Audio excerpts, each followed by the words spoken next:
जय हिंद, वंदे मातरम, भारत माता की जय। राष्ट्रवाद की बात प्रहार के साथ आप सभी का हार्दिक स्वागत है। दोस्तों, चुनाव का बिगुल बजा नहीं, बिहार की बात कर रहा। चुनाव का बिगुल बजा नहीं, मगर सारी पार्टियों ने अपने तरकस के तीर सजाना शुरू कर दिए और एक तरफ एनडीए है तो दूसरी तरफ एनडीए अलायंस है, मगर कंफ्यूजन दोनों तरफ है। अब आप कहेंगे कि एनडीए में क्या कंफ्यूजन है, तो मैं कहना चाहता हूं एनडीए में कंफ्यूजन है कि भारतीय जनता पार्टी कोई भी सूरत में नीतीश कुमार को मुख्यमंत्री नहीं बनाना चाहती है। वो एकदम चाहते हैं कि हाँ, सब कुछ नीतीश कुमार के हिसाब से हो। मतलब जैसे नीतीश कुमार एक प्रकार से कि जब विश्व पितामह को अर्जुन मार नहीं पाए और इनकी कितनी अछूत सेना रोज मारते चले जा रहे थे, मगर उन्होंने कहा था कि मैं 5 पांडवों को नहीं मारूंगा। तो अंत में भीष्म के पास गए। जब भीष्म के शिविर में गए तो पितामह और वहां पे अर्जुन लगे रोने। तो पितामह ने कहा कि एक ही है व्यक्ति जो मुझे मार सकता है। लेकिन कौन? वो कहे कि वो जो शिखंडी है। तो अर्जुन कहे कि मैं सर्वश्रेष्ठ धनुर्धारी और मैं शिखंडी को कैसे कहूंगा। कहे देखो, अगर आप शिखंडी को अपने रथ पे बिठाओगे और मैं शिखंडी को देखते ही अपना धनुष बाण रख दूंगा। क्यों? मैंने पहले कहा है कि मैं नारी पे प्रहार नहीं कर सकता और वो शिखंडी नारी है। अब अर्जुन का घमंड वहीं पे चूर हो गया और बाद में यही हुआ कि उसके पीछे छुपकर जैसे ही पितामह शिखंडी के सामने अपना हथियार डाल दिए, वैसे ही अर्जुन ने बाणों की वर्षा करके उनकी पूरी शरीर को छलनी कर दिया और उनको ऐसा एक तीर मारा कि बाढ़ के सैया पे जाके सो गए। तो दोस्तों, बीजेपी भी यही सेम चाहती है। क्यों? अब नीतीश कुमार निष्पाय हो चुके हैं, निष्प्राण हो चुके हैं। अब उनका न तो सामाजिक सरोकार है और न अब वो लोहिया और जयप्रकाश के अनुयायी रह गए। क्यों? उन्होंने अपनी क्रेडिबिलिटी खत्म कर चुकी है। मगर आज भी ईबीसी का, ओबीसी का एक 17-18% जो वोट है वो नीतीश कुमार के साथ आज भी इंटैक्ट है। और वहीं दूसरी तरफ कांग्रेस पार्टी ने अभी जल्द ही वहां पे जय भीम की रैली किया। उनका भी एक तरफ वही है कि जो हमारे अति पिछड़े दलित और अल्पसंख्यक मुसलमान अगर हमारे साथ आ जाते हैं तो हमारी सत्ता आ जाएगी। तो भारतीय जनता पार्टी किसी प्रकार की ऐसी कोई चूक नहीं करना चाहती है कि किसी तरह से नीतीश कुमार भारतीय जनता पार्टी या एनडीए से अलग हो। तो फिर भी कल एक जनसभा, सैनी समाज की एक सभा में जो हरियाणा के सीएम हैं नायब सिंह सैनी ने कहा कि जैसे हम तीसरी बार, भारतीय जनता पार्टी ने तीसरी बार जीत का परचम लहराया, तीसरी बार झंडा हरियाणा में गाड़ा, वैसे ही अब की बार बिहार में वहां के जो डिप्टी सीएम है सम्राट चौधरी के नेतृत्व में बिहार में भारतीय जनता पार्टी झंडा गाड़ेगी। अब जैसे ही एक बयान आता है वैसे ही आरजेडी और जेडीयू लपक लेते हैं। आरजेडी कहती है कि किसी भी सूरत में भारतीय जनता पार्टी नीतीश कुमार को सीएम चेहरा नहीं बनाना चाहती। वहीं जेडीयू ने कहा कि ये बयान सिर्फ बयान है, हमें आश्वासन मिला है कि सीएम तो नीतीश कुमार ही होंगे।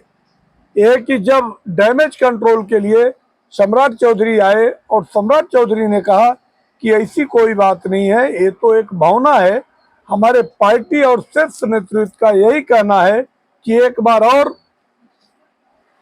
25 से 30, एक बार फिर से नीतीश कुमार ही एक बार फिर से मुख्यमंत्री होंगे। तो ये तो बात हो गई। और दूसरी तरफ जो इंडिया अलायंस है, खासतौर से कांग्रेस पार्टी, किसी भी सूरत में तेजस्वी यादव को अपना मुख्यमंत्री नहीं बनाना चाहती। और कल कांग्रेस पार्टी के एक बड़े नेता यशवंत ने कहा कि भ्रष्टाचारी है तेजस्वी, और भ्रष्टाचारी कभी भी यहाँ का मुख्यमंत्री नहीं हो सकता। दूसरी तरफ जो 24 दिन की सभा चल रही थी पिछले महीने के 18 तारीख से, और पूरा बिहार का पद यात्रा किया कन्हैया कुमार और पप्पू यादव ने, तो उसके समापन में गए थे राहुल गांधी। तो राहुल गांधी कोई भी सूरत में नहीं चाहते हैं कि तेजस्वी इंडिया अलायंस के सीएम फेस हों। और ऐसे में अब जब ऐसी मैटर आ गई तो पप्पू यादव भी एक्टिव हो गए हैं, और पप्पू यादव को भी लगता है कि अब मैं मुख्यमंत्री हो सकता हूं कांग्रेस पार्टी की तरफ से। तो कांग्रेस पार्टी अपना वजूद बचाना चाहती है। जैसे कांग्रेस ने सोचा है कि अगर ये क्षेत्रीय छत्र हमारा साथ नहीं देते, अगर हमें सम्मानजनक सीट नहीं देते और हमको बड़ा भाई करके नहीं गिनते, तो मैं विपक्ष में लड़ूंगा और हमारे साथ पिछड़ा, अतिपिछड़ा, दलित और अल्पसंख्यक मुसलमान और थोड़े बहुत सवर्ण जातियों का भी वोट मिल जाएगा। और इसके बदौलत मैं अगर सत्ता में नहीं आया तो मैं मेरा प्लेटफॉर्म जरूर मजबूत करूंगा, और आने वाले चुनाव में कांग्रेस की जो डूबती हुई साख है, 31-35 साल से जो कांग्रेस वहां पे उभर नहीं पाई, अब वो फिर से अपना उत्पत्ति करना चाहती है। तो आज तेजस्वी यादव का मल्लिकार्जुन खड़गे और राहुल गांधी की मीटिंग थी। तो इसमें सीएम फेस की बात के लेकर तेजस्वी यादव गए थे, मगर जब वहां से निकले तो ये तीनों जन प्रेस कॉन्फ्रेंस करने के लायक नहीं थे। क्यों?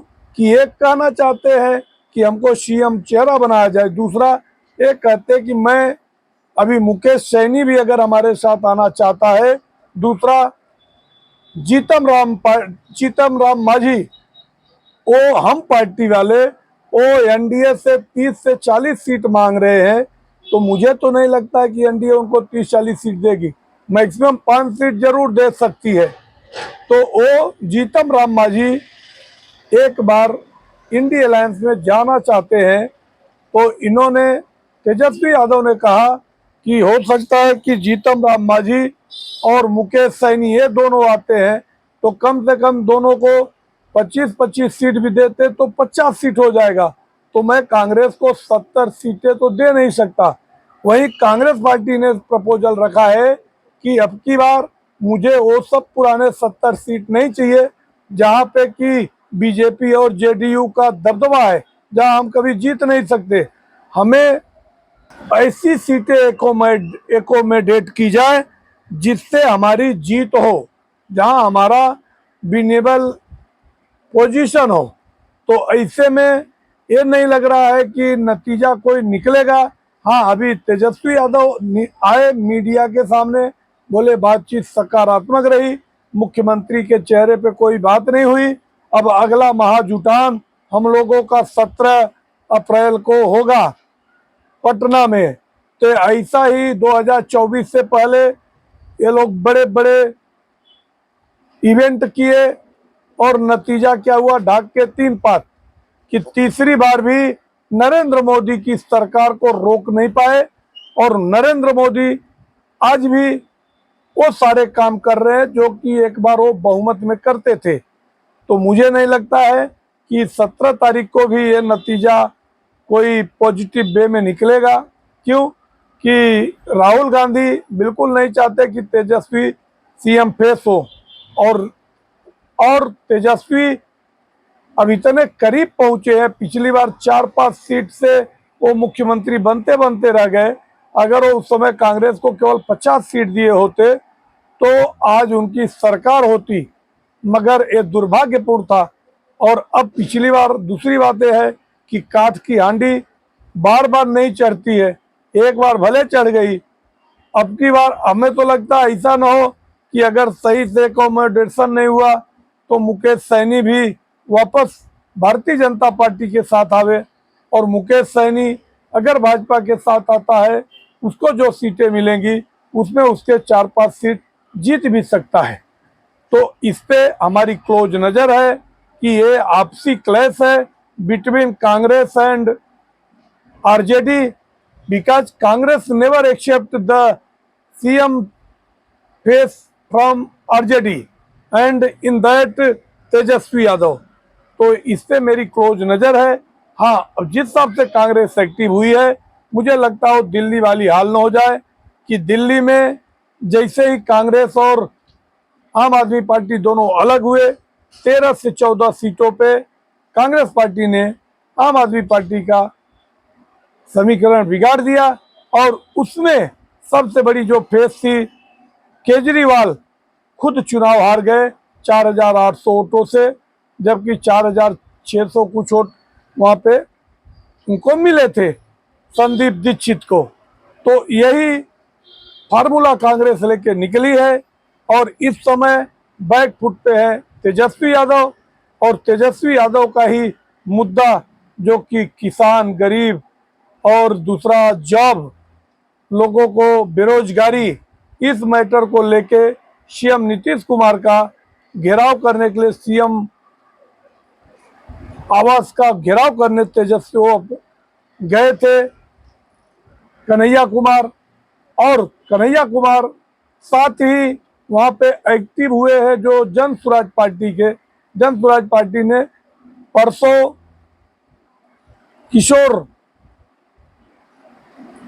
प्रशांत किशोर ने एक क्षमा बुलाया था जिसमें उनको अनुमान था कि 2 लाख से अधिक, क्योंकि ऐतिहासिक ग्राउंड है महात्मा गांधी मैदान, तो गांधी मैदान में 2 लाख से अधिक लोगों को आने की परवानगी थी, मगर लोग पहुंच नहीं पाए, पूरा मैदान खाली रहा। तो अपने वक्तव्य में कहा कि हमारे लोग आ रहे थे बट ट्रैफिक और वो सब की वजह से आ नहीं पाए, और प्रशांत किशोर का चेहरा उतरा हुआ था।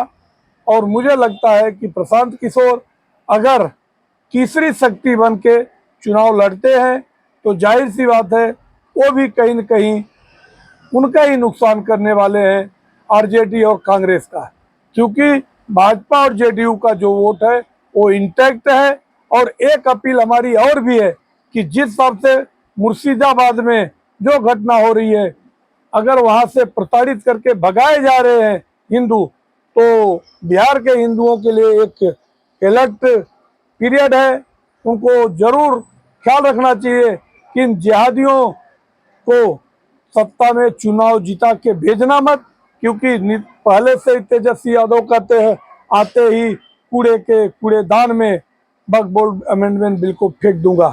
तो अब चुनाव से पहले तो हम बहुत सारे विश्लेषण करेंगे, मगर आज भी मेरी यही अपील है, हिंदू संगठित होके, एकजुट होके भारतीय जनता पार्टी के हाथ मजबूत करें। और नीतीश कुमार की तो कोई अब वजूद है नहीं, उनकी हैसियत खत्म हो गई। तो हमारा विश्लेषण आपको कैसा लगा, आप अपने कमेंट सेक्शन में आके अपने विचार रखें। आप हमारे चैनल को सब्सक्राइब करें। जय हिंद, वंदे मातरम, भारत माता की जय। धन्यवाद।